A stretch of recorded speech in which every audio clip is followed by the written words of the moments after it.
So chapter 11, work and energy. This chapter, it will explain you few concepts. What is work? What is energy? किस चीज को हम कहेंगे कि भाई वर्क हुआ, किस चीज को हम कहेंगे कि एक एनर्जी है ऑब्जेक्ट के पास, कहाँ से आई वो एनर्जी, कैसे उस एनर्जी की हेल्प से वर्क किया गया. This everything we are going to study in this chapter, right? This chapter involves daily life situations, so trust me, it is going to be a very interesting chapter for all of us. ठीक, अब अगर मैं आपसे पूछूं कि आपके लिए work की क्या डेफिनेशन है, कब हम कहते हैं कि भाई वर्क डन हो रहा है, तो आप क्या आंसर मुझे देंगे?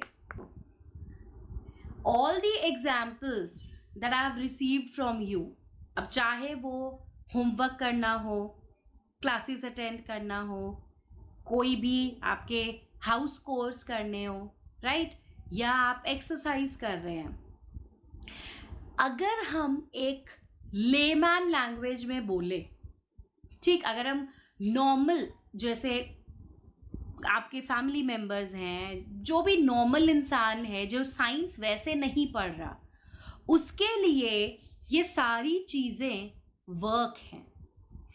कोई भी काम जो एक पर्सन कर रहा है वो उसके लिए वर्क है, राइट? लेकिन जब हम फिज़िक्स की बात करते हैं, जब हम फिज़िक्स पढ़ते हैं, फिज़िक्स के कॉन्सेप्ट्स अप्लाई करते हैं, तो वर्क की कुछ और ही डेफिनेशन होती है. आप इस वक्त आराम से बैठे हो और पढ़ रहे हो, right? You are not moving anywhere. आप इजीली अपना टेबल चेयर पे या अपने बेड पे बैठ के पढ़ रहे हैं. सो आपकी नज़र में आप वर्क कर रहे हैं, लेकिन फिजिक्स कहता है कि आप वर्क नहीं कर रहे हो. This is not the work that you are doing. आप बैठ के पढ़ रहे हो, आपको लगता है भाई मैं तो पढ़ रहा हूँ, मैं तो काम कर रहा हूँ. नहीं, साइंस कहता है कि ये वर्क नहीं है. तो फिजिक्स वर्क को एक अलग तरीके से डिफाइन करता है, और वो डेफिनेशन क्या है? अगर हमें वर्क को डिफाइन करना है तो दो फैक्टर्स होने ज़रूरी हैं. फर्स्ट फैक्टर है फोर्स, एक फोर्स लगनी ज़रूरी है, एंड सेकंड फैक्टर है डिस्प्लेसमेंट. ठीक, तो अगर मैं कहूं कि इस वक्त आप अपना टेबल चेयर पे बैठ के पढ़ रहे हैं, तो ठीक है, आप अपना फोर्स तो लगा रहे हो, you are applying a force, आप मेहनत कर रहे हो, बट डिस्प्लेसमेंट नहीं हो रही. वहां पर आप बैठे हो ना आराम से, you are not displacing anywhere. So work done नहीं है उस केस में. ठीक, देखो, all the living beings, all the living things around you, they need food to survive, to perform various activities.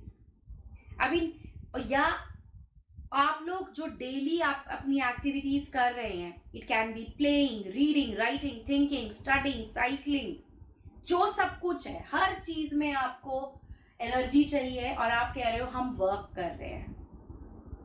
But work done सिर्फ और सिर्फ तभी कहा जाएगा जब एक फोर्स लगे एक ऑब्जेक्ट पे और वो ऑब्जेक्ट अपनी पोजीशन से डिस्प्लेस हो.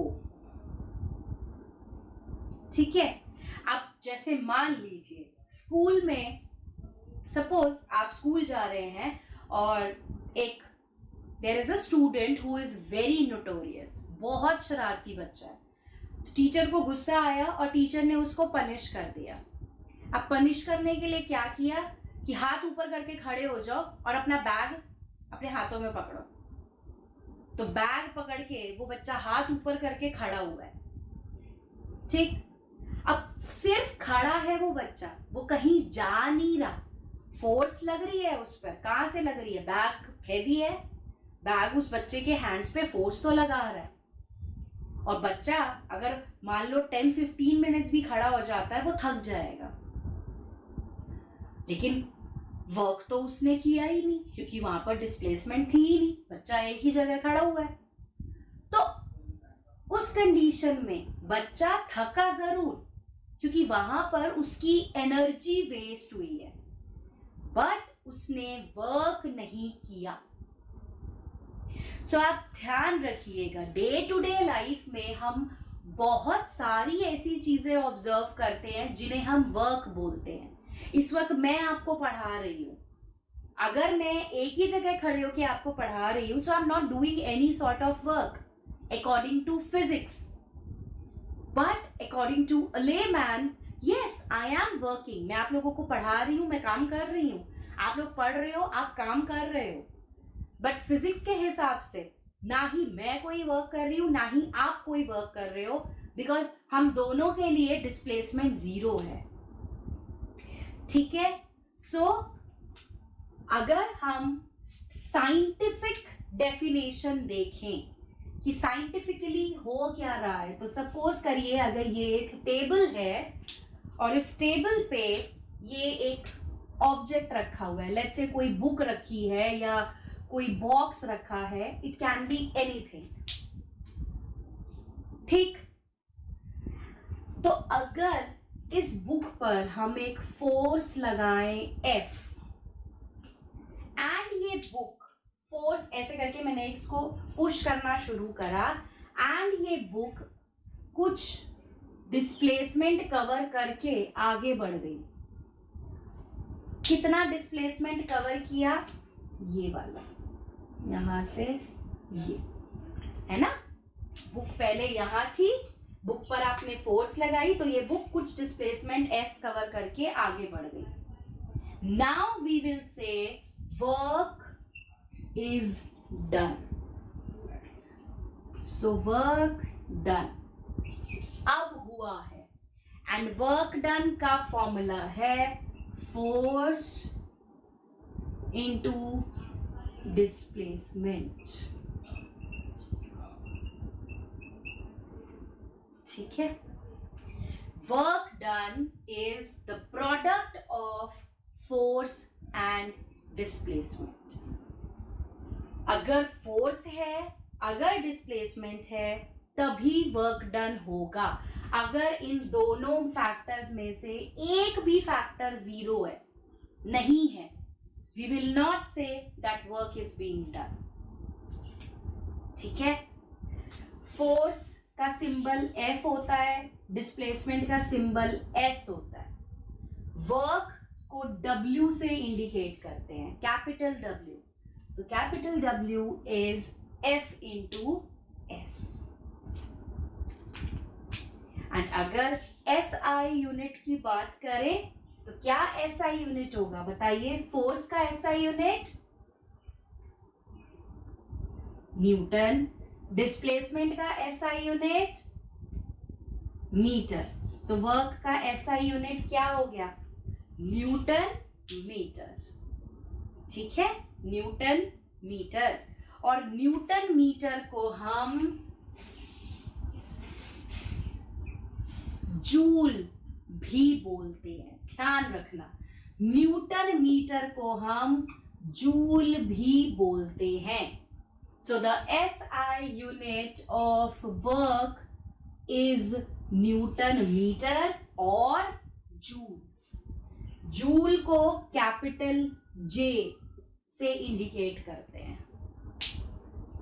सो दिस इज वर्क डन। ठीक है, work is said to be done when a force F acts on an object and the object covers a displacement S. So work done is F into S. The SI unit of work is Newton meter or joule. Now here, work is the product of two vectors, है ना, force vector है, displacement भी एक vector है, but work, despite it is the product of two vectors, still work is a scalar quantity. ठीक है, work जो है फोर्स एंड डिस्प्लेसमेंट दोनों वेक्टर्स हैं, उसका प्रोडक्ट है, उसके बावजूद वर्क स्केलर क्वांटिटी है. अब ये क्यों है ऐसा? वर्क की कोई डायरेक्शन नहीं होती, ठीक है. प्लस आप ये चीज हायर क्लासेस में पढ़ लेंगे, वेक्टर्स जो होते हैं ना, वेक्टर्स के कुछ रूल्स होते हैं, कुछ लॉज होते हैं. हम एक क्वांटिटी को वेक्टर तब कहते हैं जब उसके पास मैग्नीट्यूड और डायरेक्शन है, लेकिन उसके साथ साथ कुछ लॉज होते हैं वेक्टर्स के, उन्हें भी अगर वेक्टर क्वांटिटीज ओबे, उन्हें भी अगर क्वांटिटीज ओबे करें तो वो वेक्टर है. लेकिन वर्क जो है, वर्क लॉज जो है वेक्टर के, उन्हें ओबे नहीं करता, इसीलिए वर्क एक स्केलर क्वांटिटी है. Just remember this thing. Now trigonometry एक ऐसा कॉन्सेप्ट है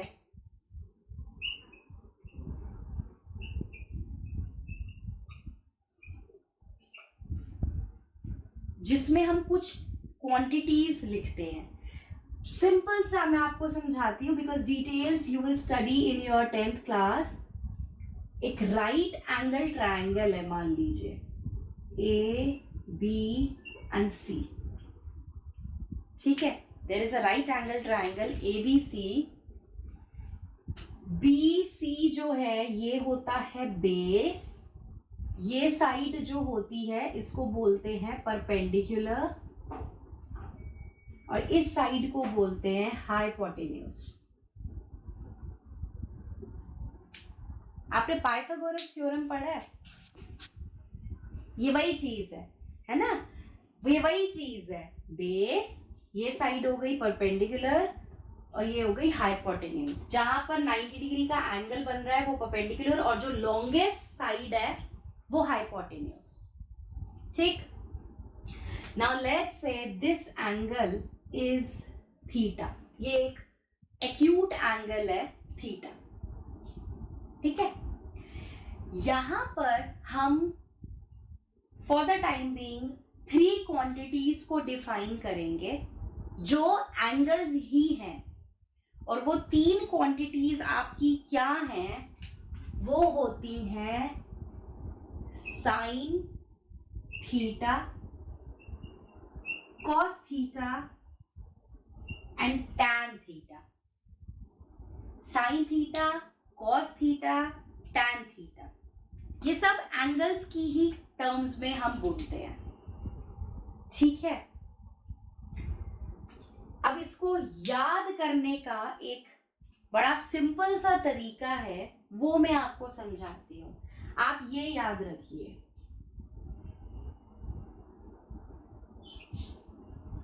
some people have curly brown hair through proper brushing. Some people have curly brown hair through proper brushing. अब ये क्या है? ये आप याद करो इन चीजों को डिफाइन करने के लिए. देखो अब ध्यान से, एक राइट एंगल ट्रायंगल है, ठीक. राइट एंगल ट्रायंगल में ये एक्यूट एंगल है थीटा.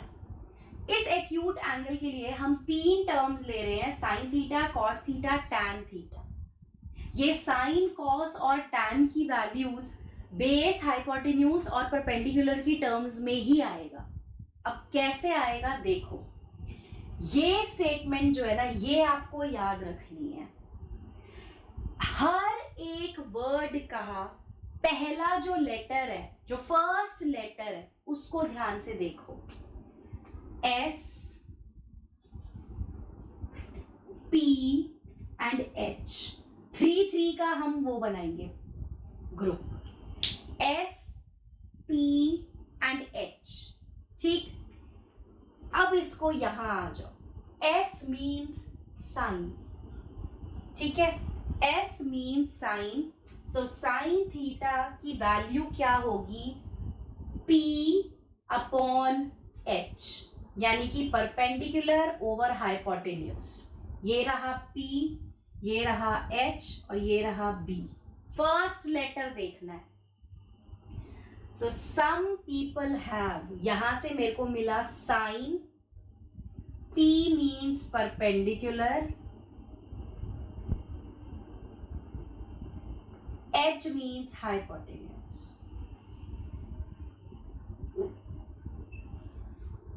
समझ आया? ये साइन थीटा की वैल्यू है, परपेंडिकुलर ओवर हाइपोटेन्यूज। अब नेक्स्ट टर्म देखो, C, B and H, C, B and H। C से हम लेंगे cos theta, correct, very good. B से आ गया बेस, H से आ गया हाइपोटेन्यूज। सो cos थीटा का मतलब है base upon hypotenuse. And last factor देखो, T, P and B। T मतलब tan theta, yes, that becomes perpendicular upon base। बस ये 3 फॉर्मूलाज हैं जो आपको याद रखने हैं। Sine theta is perpendicular over hypotenuse, cos theta is base upon hypotenuse and tan theta is perpendicular over base। ये लाइन याद रखो, some people have curly brown hair through proper brushing.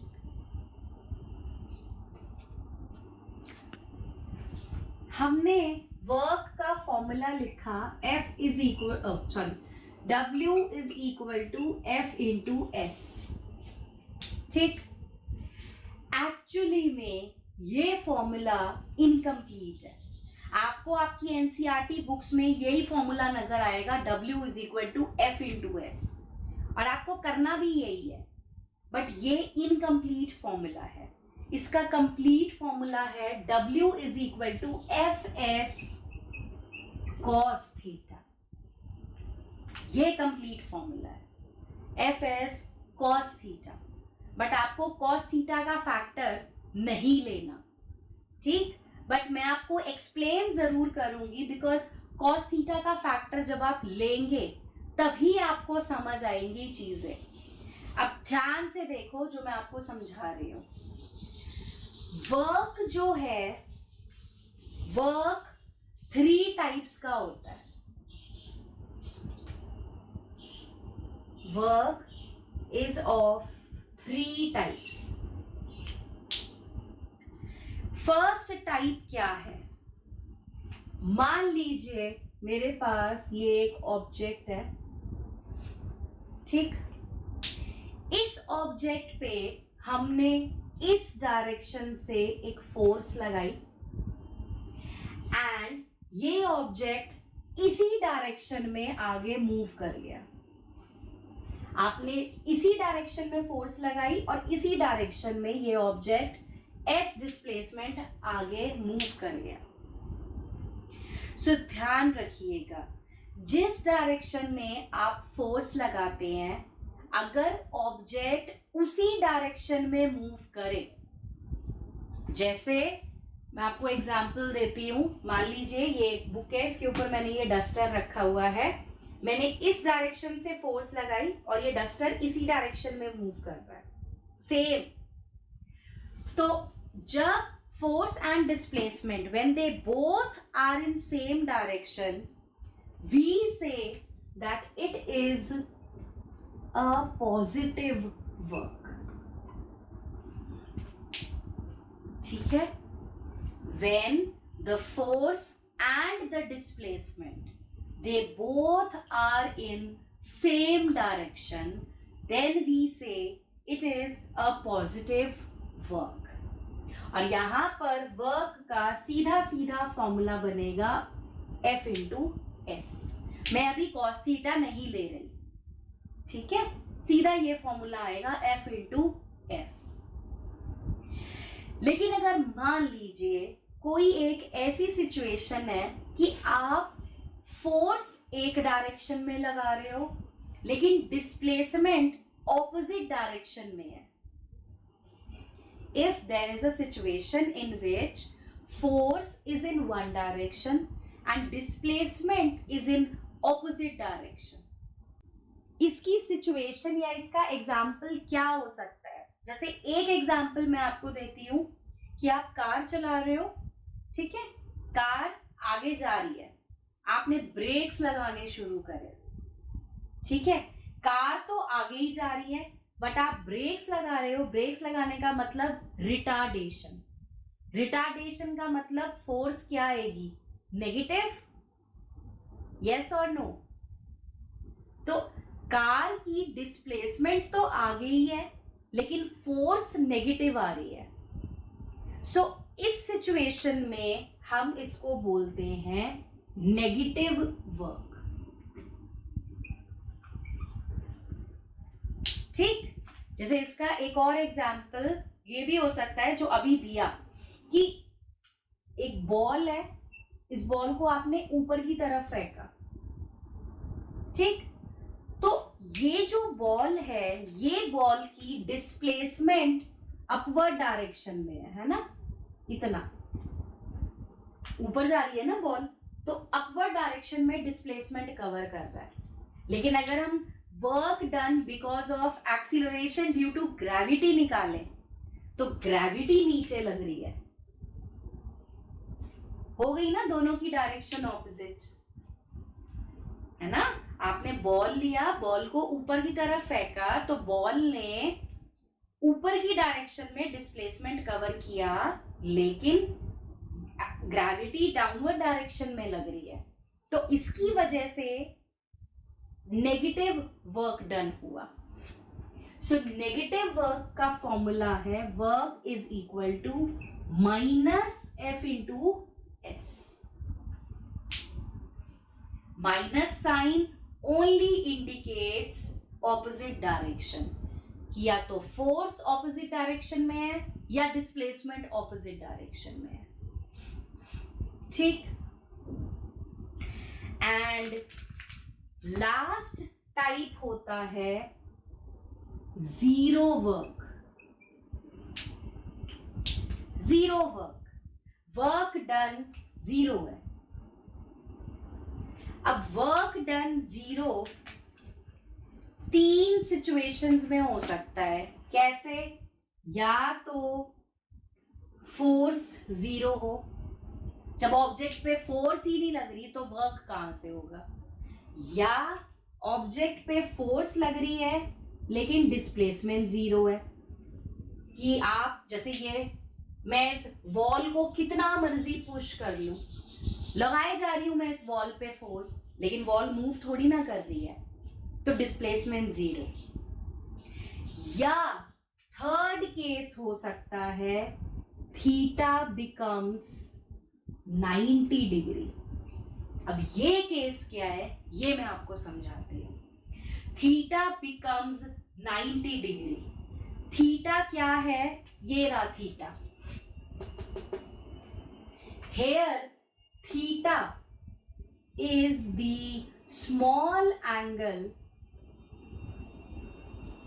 between force and displacement.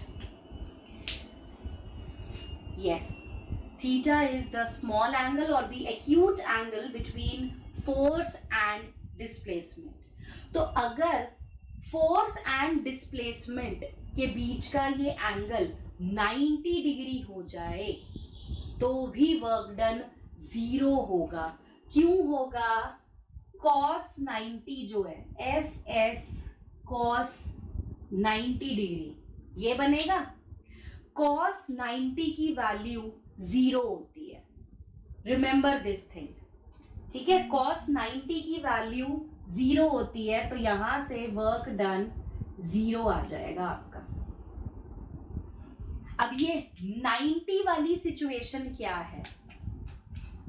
अब ये कैसे, जैसे इसका मैं आपको एक एग्जाम्पल अगर दूं, मान लीजिए ये वाला केस हमने लिया था कि इस डायरेक्शन में फोर्स लगी, इसी डायरेक्शन में डिस्प्लेसमेंट था तो पॉजिटिव वर्क हुआ. लेकिन अगर मान लो इसी सिचुएशन को मैं लेती हूं कि ये एक ऑब्जेक्ट है,